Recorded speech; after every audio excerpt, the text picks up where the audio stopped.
আমৃত্যু ভালোবাসি তোকে সিজন 2 পর্ব ৬৩, ৬৪, ৬৫, ৬৬। লেখিকা ফারজানা মনি। গল্প পাঠে আমি অরোরা ইসলাম। মেঘের রুমের বাইরে আরিফ দাঁড়িয়ে আছে। মিম ছুটে গেল ভেতরে। আকলিমা খান ও বর্ণা মেঘের পরনের ড্রেস চেঞ্জ করে দিল, যা ইতিমধ্যে লাল রক্তে রঞ্জিত হয়ে উঠেছে। সবকিছু ঠিকঠাক করে আকলিমা খান আরিফকে ভেতরে ডাকলো। আরিফ কিছুটা ইতস্তত করে মেঘের মুখের পানে তাকালো। মেঘের অবস্থা অনেক খারাপ। মুহূর্তে কেন যেন আরিফের বুকের ভেতর কেঁপে উঠল। মনে মনে ভাবল, আবির ভাই যদি একবার দেখত তার কাদম্বিনীর এই অবস্থা, তাহলে হয়তো তাকে আর সামলানো যেত না। কিন্তু ভাগ্যের কি নির্মম পরিহাস, দেশের দুই প্রান্তে দুইজন, কেউ কারো অবস্থায় জানতে পারল না। আরিফের ভাবনার মাঝে হালিমা খানের কান্নার শব্দে ধ্যান ভাঙল। হালিমা খান কাঁদতে কাঁদতে বলল, বাবা, আমার মেয়েটাকে তাড়াতাড়ি হসপিটালে নিয়ে চলো, আমি ওর এই অবস্থা আর দেখতে পাচ্ছি না। আরিফ কিছুটা ভেবে বলল, কিন্তু মামি, আপুকে স্ট্রেচারে করে এই অবস্থায় সিঁড়ি দিয়ে নামাতে আরও সমস্যা বাড়বে। বাকি সবাই কিছু বলার আগে মিম হঠাৎ করে বলে উঠল, আরিফ ভাইয়া, আপনি আপুকে কোলে নিয়ে প্লিজ তাড়াতাড়ি অ্যাম্বুলেন্সে তুলে দেন। আপুর অবস্থা ভালো না, এই সময় এত কিছু ভাবনা চিন্তা করার সময় নেই। মিমের কথা শুনে আরিফ আশ্বাস পেল। খানিকটা ঝুঁকে মেঘকে কোলে তুলে ছুটে চলল অ্যাম্বুলেন্সের দিকে। মেঘ ঝাপসা চোখে কাউকেই তেমনভাবে দেখতে পারছে না, কিন্তু সবার কথা শুনতে পাচ্ছে। আর একটু পর পর বলছে, আমার আবির ভাইকে এনে দাও। আবির ভাই, আপনি কই? মেঘ আরিফের কোলে থাকার কারণে আরিফ এইসব কথা সবই খুব সহজেই শুনতে পেল। আরিফ মেঘকে আশ্বাস দিয়ে বলল, ভাবি, ভাই আসবে, আপনি চিন্তা করবেন না। মেঘকে অ্যাম্বুলেন্সে তুলে দিয়ে আরিফ পাশে ছেলেকে কি যেন বলে নিজেও গিয়ে বসল পাশে। সাথে গেল মালিহা খান ও হালিমা খান। আকলিমা খানকে বলে গেল, বাড়ির পুরুষরা ফিরলে তাদের সাথে যেন হসপিটালে যাই। মুহূর্তে অ্যাম্বুলেন্সটা ভয়ঙ্কর শব্দ জানিয়ে খানবাড়ির গেট পেরিয়ে গেল। কিছুক্ষণের মধ্যে আলী আহমদ খানের গাড়িটা বাড়ির ভেতরে ঢুকলো। মিম ছুটে গিয়ে নিজের আব্বুকে ধরে হাউমাউ করে কাঁদতে থাকলো। ইকবাল খান সকল কথা শুনে সবাইকে নিয়ে হসপিটালের পথে রওনা দিল। একটা নিস্তব্ধ রাত, কিন্তু অতি ভয়ঙ্কর। দুই শহরে দুইটা হসপিটালে চলছে জীবন মৃত্যুর খেলা। যেন মানুষ দুইটার আত্মা এক জায়গায়। সেই মানুষ দুইটার দেহ আজ পড়ে আছে আলাদা আলাদা দুইটা হসপিটালের বিছানায়, কিন্তু কেউ জানতেই পারল না। রাত 2টা। ডক্টর দীর্ঘ 1 ঘন্টা চেষ্টার পর মেঘের খিঁচুনি কমাতে সক্ষম হয়েছে। ইতিমধ্যে ব্লিডিং ও কিছুটা কমে এসেছে। ইমার্জেন্সি রুম থেকে ডক্টর বেরিয়ে আসতে খানবাড়ির সদস্যরা এগিয়ে আসলো। ইকবাল খান ডক্টরকে প্রশ্ন করল, ডক্টর, মেঘের অবস্থা এখন কেমন? ডক্টর বলল, এখন মোটামুটি ভালো। খিঁচুনি ও ব্লিডিং দুটাই কমে এসেছে। পেশেন্টকে ঘুমের ইঞ্জেকশন দেওয়া হয়েছে। আপাতত পেশেন্টের রেস্টের প্রয়োজন। ডক্টরের মন্তব্য শোনার পর আরিফ প্রশ্ন করল, আমরা কি এখন ভাবির সাথে দেখা করতে পারি? পারেন, কিন্তু একসঙ্গে সবাই যাবেন না এবং ভেতরে কোনো কথা বা কান্নাকাটি করা যাবে না। আর হ্যাঁ, 2জন দায়িত্ববান অভিভাবক আমার কেবিনে আসুন। বলেই ডক্টর কেবিনের দিকে চলে গেল। ইকবাল খান আলী আহমদ খানের উদ্দেশ্যে বললেন, ভাইজান, সবটা তো শুনলে, তোমরা মেঘের সাথে দেখা করতে যাও, আমি আর আরিফ ডক্টরের কেবিনে যাচ্ছি। আলী আহমদ খান বললেন, ঠিক আছে। এবার আলী আহমদ খান মোজাম্মেল খানের উদ্দেশ্যে বললেন, মোজাম্মেল, আর কতক্ষণ স্তব্ধ হয়ে বসে থাকবে? চলো, মেয়েকে দেখতে যাবে। মোজাম্মেল খান ভাইয়ের কথার কোনো উত্তর না দিয়ে উঠে এসে ভাইকে জড়িয়ে ধরে হু হু করে কেঁদে দিলেন। ভাঙা ভাঙা কণ্ঠে বললেন, ভাইজান, আমার একটি মাত্র মেয়ে, ওর কিছু হলে আমি সইতে পারবো না। ভাইজান, ডক্টরকে বলেন বেশ চিকিৎসাটা দিতে, যত টাকা লাগে আমি দেব। বলে আবার কান্নায় ভেঙে পড়লেন। আলী আহমদ খান মোজাম্মেল খানকে সামলাতে হিমশিম খাচ্ছে। তিনি নিজেও তো হার্টের রোগী, একবার স্ট্রোক করেছেন। ইকবাল খান মোজাম্মেল খানকে সরিয়ে এনে একটা চেয়ারে বসালো। মোজাম্মেল খান ইকবাল খানের দিকে তাকিয়ে মেজাজি কণ্ঠে বলে উঠল, কোথায় তোমাদের গুণধর ছেলে আবির? আমি ওকে আমার মেয়ের দায়িত্ব দিয়েছিলাম। বাড়িতে যে কোনো সময় মেঘের বিপদ হতে পারে, জেনেও সে কেন ফোন অফ রেখেছে? তাকে এক্ষুনি খবর দেওয়ার ব্যবস্থা করো। বলো রাজশাহী থেকে এই রাতের গাড়িতেই বাড়ি ফিরতে। বাড়ির সকলেই অবাক লোচনে তাকিয়ে আছে মোজাম্মেল খানের দিকে। কথায় আছে, পুরুষ মানুষকে কাঁদতে নেই, কিন্তু আজ যেন মোজাম্মেল খান সেই নিয়ম মানতে নারাজ। সবসময় শক্তপোক্ত হয়ে থাকা মানুষটাও আজ মেয়ের শোকে কাতর। একমাত্র মেয়ের এই অবস্থা দেখে নিজেকে আর সামলাতে পারছে না। এইসব দেখে হালিমা খান মুখে আঁচল দিয়ে ফুপিয়ে ফুপিয়ে কাঁদছে। আসবো? আরিফের কণ্ঠ পেয়ে ডক্টর সামনে তাকিয়ে দেখল আরিফ ও ইকবাল খান দাঁড়িয়ে আছে। আসুন। ওরা সামনে এগিয়ে গিয়ে চেয়ারে বসল। ডক্টর ইকবাল খানের উদ্দেশ্যে বললেন, দেখুন মিস্টার খান, সত্যি এটাই যে আপনাদের পেশেন্টের অবস্থা খুব একটা ভালো না। আপনারা নিশ্চয়ই আগে থেকে অবগত আছেন পেশেন্টের প্লাসেন্টিয়া প্রেভিয়া প্রবলেম আছে। মূলত সেই কারণে এত রক্তক্ষরণ। আপনারা অতি শীঘ্রই রক্তের ব্যবস্থা করুন। ডক্টরের কথার মাঝে আরিফ বলল, রক্তের ব্যবস্থা করা আছে। ডক্টর, রক্ত কখন লাগবে শুধু জানাবেন। ডক্টর বলল, ঠিক আছে, পেশেন্ট আজ রাত এই হসপিটালে অবজারভেশনে থাকুক। যদি এর মাঝে কোনো সমস্যা না হয় তাহলে আলহামদুলিল্লাহ, কিন্তু যদি আবারও ব্লিডিং শুরু হয় তাহলে সম্পূর্ণ ব্যাপারটা আমাদের হাতের বাইরে চলে যাবে। ইকবাল খান চিন্তিত কণ্ঠে জিজ্ঞাসা করলেন, তাহলে উপায় কি ডক্টর? আমি ইতিমধ্যে আমাদের সিনিয়র ডক্টরের সাথে যোগাযোগ করেছি। উনি রেকমেন্ড করেছেন যে পরবর্তীতে আবারও কোনো সমস্যা হলে ঢাকা হসপিটালে নিয়ে যাওয়ার জন্যে। এই সমস্যায় বেস্ট চিকিৎসা এই জায়গায় পাওয়া যাবে। ঢাকা হসপিটালে অনেক সিনিয়র ডক্টর আছে যারা আমাদের থেকেও অনেকটা বেশি পারদর্শী। আপনারা আল্লাহকে ডাকুন যেন সমস্যা আর না বাড়ে। আমরা এখনও শিওর না, বাট পেশেন্টের অবস্থা যদি উন্নত না হয় তাহলে হয়তো পেশেন্টের 8 মাসেই সিজার করানো লাগতে পারে। ডক্টরের কথা শুনে আরিফ আর ইকবাল খান কেবিনের বাইরে চলে আসলো। ইতিমধ্যে সকলে মেঘের সাথে দেখা করে চলে এসেছে। চঞ্চল মেয়েটা আজ কোনো কথাই বলছে না। তার নিথর দেহটা হসপিটালের বিছানায় পড়ে আছে। শুধু নিঃশ্বাসের ওঠা নামা ছাড়া পুরো দেহ নিস্তব্ধ। ইকবাল খান ও আরিফকে দেখে খান পরিবারের সদস্যরা এগিয়ে এসে জানতে চাইলেন ডক্টর কি বলেছে। ইকবাল খান ওদের তেমন কিছুই জানালেন না, শুধু বললেন, সবাই আল্লাহকে ডাকো। মেঘ যদি সকালের মধ্যে সম্পূর্ণ সুস্থ না হয় তাহলে তাকে ঢাকা হসপিটালে শিফট করা হবে। এই কথা শুনে সকলেই চোখে জল ফেলছে। ওইদিকে বর্ণা বারবার তানভীরকে কল দিয়ে যাচ্ছে, কিন্তু বরাবরের মতো এখনও ফোনটা বন্ধ। বাধ্য হয়ে এবার রাকিবের ফোনে কল দিল বর্ণা। বর্ণার কণ্ঠ পেয়ে রাকিব ফোনটা তানভীরের কাছে নিয়ে দিল। তানভীর বলল, হ্যালো।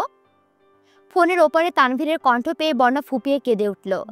বর্ণার কান্নার শব্দ পেয়ে তানভীর শান্ত কণ্ঠে বলল, বর্ণা প্লিজ শান্ত হও, সব ঠিক হয়ে যাবে। বর্ণা ভাঙা ভাঙা কণ্ঠে বলল, আপনি কোথায়, কেমন আছেন? তানভীর বলল, আমি রাজশাহীতে। ভালো আছি, তুমি প্লিজ একটু শান্ত হও। রাজশাহীতে কেন? সেখানে তো আবির ভাইও আছে। উনি কি জানেন না মেঘের এই অবস্থা? না, জানে না। কেন, আপনারা কি তাকে কিছুই বলেননি? না। কেন বলুন তো? কারণ সে এখন শোনার অবস্থাতে নেই। কথাটা কুন্নকোহরে পৌঁছাতে বর্ণা আটকে উঠে জিজ্ঞেস করল, কি হয়েছে আবির ভাইয়ার? তানভীর চুপচাপ। ফোনের ওপার থেকে আর কোনো কথা শোনা যাচ্ছে না। বর্ণা বলল, বলুন না, কি হয়েছে আবির ভাইয়ার? প্লিজ আমাকে সবটা খুলে বলুন। তানভীর কথা বলতে পারছে না, মনে হচ্ছে কণ্ঠ ভেঙে ভেঙে আসছে। ভাঙা ভাঙা কণ্ঠে বলল, বন্যা, আমি এত কিছু আর সইতে পারছি না। একদিকে ভাইয়ার অ্যাক্সিডেন্ট করে হসপিটালে ভর্তি, আর অন্যদিকে বনুর অবস্থাও ভালো না। বনুর কাছে তো তোমরা সবাই আসো, কিন্তু ভাইয়ার কাছে আমরা মাত্র কয়েকজন। আমি না পারছি বনুর টেনশনে রাজশাহী থাকতে, আর না পারছি ভাইয়াকে ছেড়ে ঢাকা ফিরতে। ওদের দুজনের করুণ অবস্থা ভেবে আমার নিঃশ্বাস বন্ধ হয়ে আসছে। বন্যা বলল, আপনি প্লিজ শান্ত হন। আবির ভাইয়ের কি হয়েছে আমাকে একটু পরিষ্কার করে বলবেন প্লিজ। তানভীর গলা খাখানি দিয়ে বলা শুরু করলো, ভাইয়া বনুর কথা চিন্তা করে সব কাজ তাড়াতাড়ি শেষ করে ফেলেছিল। আমাকে কল দিয়েও বলেছিল সে তাড়াতাড়ি ফিরবে এবং বনুকে সারপ্রাইজ দিবে। কিন্তু রাজশাহী থেকে ঢাকা রোডে ভাইয়াদের গাড়িটা অ্যাক্সিডেন্ট হয়। যেহেতু ভাইয়া আমার সাথে কথা বলার কিছুক্ষণ পরে অ্যাক্সিডেন্টটা ঘটেছিল, তাই অ্যাক্সিডেন্টের পর ভাইয়ার ভাঙাচোরা ফোন থেকে কল লিস্টে প্রথম আমার নাম্বারটি পাওয়া যায়। সেই অনুযায়ী রাস্তার একজন লোক বিকেলে আমাকে কল করলেন এবং ভাইয়ার অ্যাক্সিডেন্টের খবর দিলেন। খবরটা পেয়েই আমি রাকিব, রাসেল আর আসিফ ভাইয়া যতটা সম্ভব তাড়াতাড়ি স্পটে চলে এসেছি। পৌঁছে দেখি ইতিমধ্যে ভাইয়াকে রাজশাহী সদর হসপিটালে নেওয়া হয়েছে। ভাইয়ার মাথায় এবং পিঠের মেরুদণ্ডতে প্রচণ্ড আঘাত পেয়েছে। তানভীরের এত দীর্ঘ কথা শুনে বর্ণা আবারও ফুপিয়ে কেঁদে উঠল। বলল, এখন আবির ভাইয়া কেমন আছে? ভালো না, আইসিইউতে আছে। ঘণ্টাখানেক আগে অনেক কষ্টের পর ডক্টর জ্ঞান ফেরাতে সক্ষম হয়েছিল, কিন্তু জ্ঞান ফেরার পর থেকে ভাইয়া বারবার বনুকে খুঁজেছে। বলেছে, তানভীর প্লিজ আমাকে মেঘের কাছে নিয়ে চল, আমার কেমন যেন লাগছে। আমি আমার মেঘের কাছে ফিরতে চাই। ভাইয়াকে অনেক বোঝানোর চেষ্টা করেছি, কিন্তু এতে তার পাগলামি আরো বাড়ছে। বারবার বলছে, মেঘের কাছে গেলে আমি ভালো হয়ে যাব, এখানে থাকতে আমার মন সাড়া দিচ্ছে না। আমরা কিছুতেই ভাইয়াকে সামলাতে পারছিলাম না। অবশেষে ডক্টর বাধ্য হয়ে তাকে ঘুমের ইঞ্জেকশন দেয়। এখন আপাতত ভাইয়া ঘুমাচ্ছে, কিন্তু জানি না জ্ঞান ফিরলে তাকে কিভাবে সামলাবো। বন্যা বলল, সাবধানে থাকবেন, আবির ভাইয়ের খেয়াল রাখবেন। বন্যা শোনো, তোমরা ওই দিকটা প্লিজ সামলে নিও। আর হ্যাঁ, আরিফ সবটা জানে, কোনো কিছুর প্রয়োজন পড়লে আরিফকে বলবে। আর আবির ভাইয়ের এই অবস্থার কথা কাউকে বলার প্রয়োজন নেই। ওইদিকে মেঘ এখনো ঘুমোচ্ছে। রাত বাজে প্রায় 4টা। এখন পর্যন্ত কোনো সমস্যা দেখা দেয়নি, তাই ডক্টর আশা রাখছে হয়তো সবটা সামলে নেবে। থানবাড়ির কিছু সদস্য বাড়িতে ফিরে গেছে, আর কিছু সদস্য হসপিটালে মেঘের কেবিনের সামনে অপেক্ষা করছে। খানবাড়িতে আদি একা আছে। ছেলেটা হয়তো আজ এই ভয়ঙ্কর রাতে একটু তাড়াতাড়ি ঘুমিয়ে গিয়েছিল, তাই জানতেই পারল না তার ঘুমের মাঝেই খানবাড়িতে ঘটে যাওয়া কত অনাকাঙ্ক্ষিত ঘটনা। আদির কথা ভেবে মোজাম্মেল খান আকলিমা খানকে বাড়িতে চলে যেতে বললেন। যদিও আকলিমা খান যেতে চায়নি, কিন্তু বড় ভাসুরের আদেশ কি করে সে ফেলবে। রাতের আধার কাটিয়ে ভোরের আলো যখন ফুটবে ফুটবে ভাব, ঠিক তখনই শোনা গেল আবারও মেঘের আর্তনাদ। সকলেই ছুটে গেল মেঘের কেবিনের দিকে। এসেই দেখল আবারও ব্লিডিং শুরু হয়েছে। আরিফ ও ইকবাল খান ছুটে গেল ডক্টরের কাছে। ডক্টর এসে সবটা দেখে আলী আহমদ খানের দিকে তাকিয়ে বললেন, সরি মিস্টার খান, আমাদের হাতে আর কিছুই নেই। আপনারা আল্লাহকে ডাকুন এবং পেশেন্টকে অতি তাড়াতাড়ি ঢাকা মেডিকেলে শিফট করার ব্যবস্থা করুন। I am sorry. বলেই ডক্টর কেবিন থেকে বেরিয়ে চলে গেল। আলী আহমদ খান হঠাৎই দাঁড়ানো অবস্থা থেকে বসে পড়ল। আরিফ ছুটে এসে আগলে ধরল তার বড় মামাকে। ইকবাল খান হঠাৎই পরিস্থিতি সামাল দিতে হাতে থাকা মেঘের রিপোর্টের ফাইল দিয়ে আলী আহমদ খানকে বাতাস করা শুরু করলো। আলী আহমদ খান অঝরে ঘামছে। মিম পানি নিয়ে এসেছে তার বড় আব্বুর জন্য। ভাইজান, তুমি একটু শান্ত হও, দেখবে সব ঠিক হয়ে যাবে। মহান আল্লাহ তাআলা নিশ্চয়ই আমাদের এই পরিস্থিতি থেকে রক্ষা করবেন। মোজাম্মেল খানের ভাঙা কণ্ঠস্বর শুনে আলী আহমদ খান চোখ মেলে তাকালো। কাতর কণ্ঠে বলল, তোরা কেউ আমার আবিরকে খবর দে। ইকবাল খান বলল, তুমি চিন্তা করো না ভাইজান, আবিরের সাথে আমরা যোগাযোগ করার চেষ্টা করছি। আরিফ অসহায় দৃষ্টিতে সকলের মুখের পানে তাকিয়ে আছে। সে চাইলেও এই পরিস্থিতিতে কিছু বলতে পারছে না। আবির কোথায় এবং কেমন আছে সেটা জানলে হয়তো পরিস্থিতি আরো অস্বাভাবিক পর্যায়ে চলে যাবে। বর্ণা এক নজর আরিফের দিকে তাকিয়ে তারপর বাকি সবার দিকে তাকালো। কি অসহায় সেই দৃষ্টি। সবকিছু জানার পরও চুপ করে মুখ বুজে থাকার কষ্ট বর্ণাকে তিলে তিলে ক্ষয় করছে। ভাই, অ্যাম্বুলেন্স রেডি, ভাবিকে এক্ষুনি নিয়ে যেতে হবে। এলাকার এক ছোট ভাইয়ের কণ্ঠ শুনে আরিফ পেছনে ঘুরে তাকালো। তারপর সবাইকে নিয়ে পা দিল আরেক নতুন গন্তব্যে, যার নাম Dhaka medical college hospital. Tanvir, এই তানভীর! আবিরের চিৎকার শুনে তানভীর, রাকিব, রাসেল ও আসিফ ছুটে আসলো। আবিরের ঘুম ভেঙেছে। আল্লাহ জানে এখন আবার কি প্রশ্ন করবে। তানভীর বলল, কিছু হয়েছে ভাইয়া? কিছু লাগবে? আবির বলল, তোকে কতবার বলছি আমি বাড়ি ফিরতে চাই, ব্যবস্থা কর জলদি। কিন্তু ভাইয়া, তুমি তো অসুস্থ। আমি ঠিক আছি, ইমিডিয়েটলি আমার ঢাকা ফেরার ব্যবস্থা কর। তানভীর এবার উত্তেজিত কণ্ঠে বলল, ভাইয়া প্লিজ শান্ত হও। অতিরিক্ত উত্তেজনা ও টেনশনে তোমার মাথার ক্ষত স্থান থেকে আবারও রক্তক্ষরণ হচ্ছে। আবির বলল, হোক, তাও আমি বাড়ি ফিরতে চাই। আবির বেডের আশেপাশে তার নিজের ফোনটা খুঁজলো। দেখলো সাইড টেবিলের একপাশের কর্নারে তার ভাঙাচোরা ফোনটা পড়ে আছে। আবির চোখ ঘুরিয়ে তাকালো তানভীরের দিকে। তানভীর, তোর ফোনটা দে তো। আবিরের কণ্ঠ শুনে তানভীরের সারা শরীর ভয়ে কাঁপুনি দিয়ে উঠল। তানভীর জানে আবিরকে উল্টাপাল্টা বোঝানো বা থামানো এত সহজ না। কাপা কণ্ঠে বলল, ভাই আমার ফোনে চার্জ নেই, ফোন অফ।